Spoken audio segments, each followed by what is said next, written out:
Hey guys, I just thought I'd get back into the water cooling vest now that the weather's getting a little bit hotter. As far as we left off, we've got a few issues, namely the cooler, the annoying USB cable, the priming issue, which is a big one, which means that I'll demonstrate in a second, but filling this up, this is washer fluid, we'll ignore that.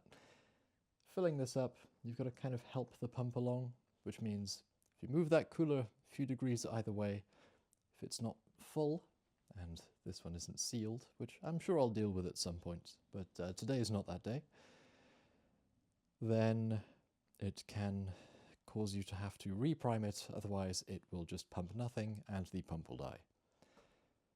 So yeah, I'll get into demonstrating it now. So, I'm going to start by pouring the unfortunate looking washer fluid into the cooler.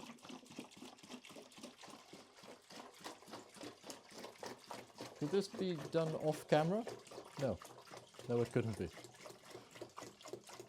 Nice. Well, my room may smell like washer fluid for a period of time. Ah, well, not your problem.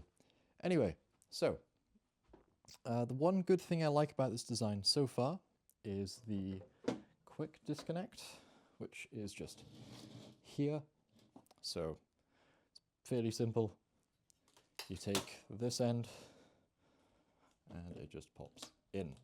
And both sides are now connected, which means when it's running, well, hopefully not when it's running, but when they're connected, if they're both full, you can just unplug them and you'll only lose a couple drops of water. There we go. So now comes the fun priming part. So along here, I'm just going to dip my hand in it. This pump needs to get the liquid into itself before it can pump water up, which is usually fine, except I should have brought a towel with me. I might go do that actually. I shall return.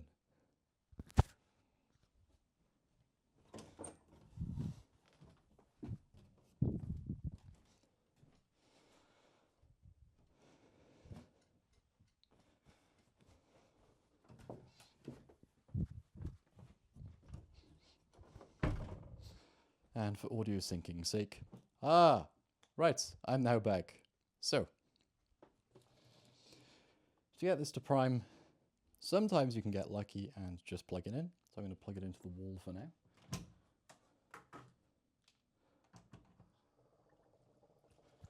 There we go.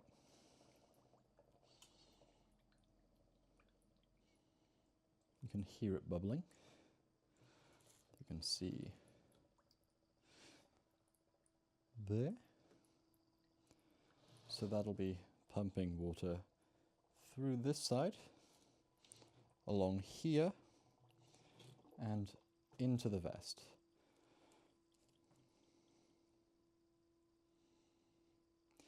I'm going to grab my thermal camera and demonstrate that a little bit better in a second. So, it'll probably help if I grab that now. The current setup isn't too bad.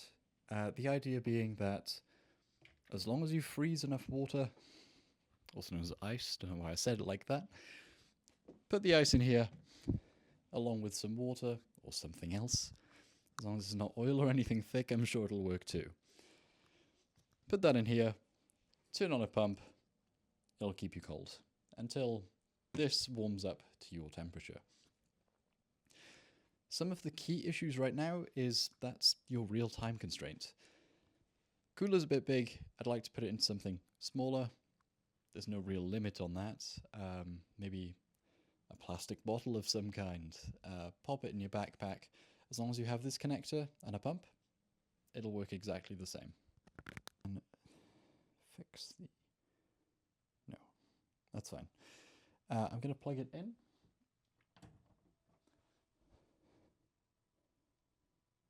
Might be able to see the liquid flow through.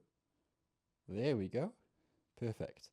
So that's the liquid flowing through the cooler, or from the cooler through the lines. So it's got a bunch of different loops in parallel. So it'll go through some of these separately. So it'll go down here, around here, and like up and across, all in parallel, which means that you get slightly improved flow. It also means that it's not going to be very cold and very hot in one place. So this is kind of the idea. This is what we're working with so far.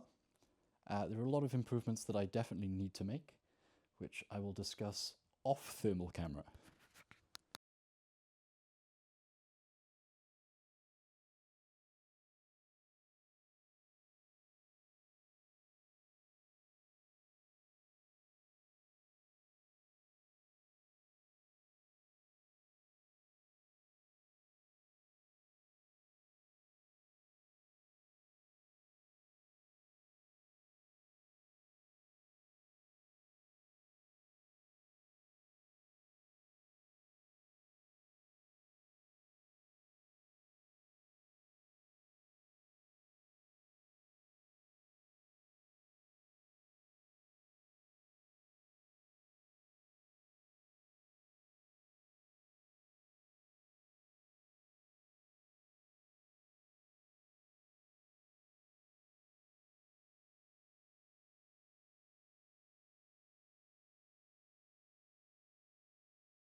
It appears to be leaking.